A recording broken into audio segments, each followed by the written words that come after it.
গত কয়েকদিন ধরেই শোনা যাচ্ছিল আগামী মঙ্গলবার ভারত থেকে দেশে ফিরে বুধবার দলের সঙ্গে ইংল্যান্ড যাবেন টাইগার পেসার মোস্তাফিজুর রহমান। কিন্তু না, আপাতত ইন্ডিয়ান প্রিমিয়ার লিগ আইপিএল খেলতে ভারতেই থাকছেন মোস্তাফিজ। জানা গেছে আগামী ৩ মে দেশে ফিরবেন তিনি। দেশে ফিরে আগামী ৪ মে ইংল্যান্ডের উদ্দেশ্যে উড়াল দিবেন মোস্তাফিজ। তিনি একা নন, তার সঙ্গে যাবেন সাকিব আল হাসানও। আইপিএল খেলতে ভারতে থাকা সাকিব আল হাসান দেশে ফিরবেন আগামী ৪ মে। দেশে ফিরে কয়েক ঘন্টার ব্যবধানেই তাকে ইংল্যান্ডের উদ্দেশ্যে রওনা দিতে হবে। শ্রীলঙ্কার বিপক্ষে সিরিজ খেলে সেখান থেকেই কলকাতা নাইট রাইডার্সের হয়ে আইপিএল খেলতে সরাসরি ভারতে চলে যান সাকিব আল হাসান।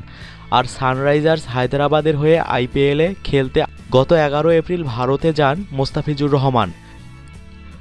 এই দুইজন ক্রিকেটার এখন পর্যন্ত একটি করে ম্যাচ খেলার সুযোগ পেয়েছেন।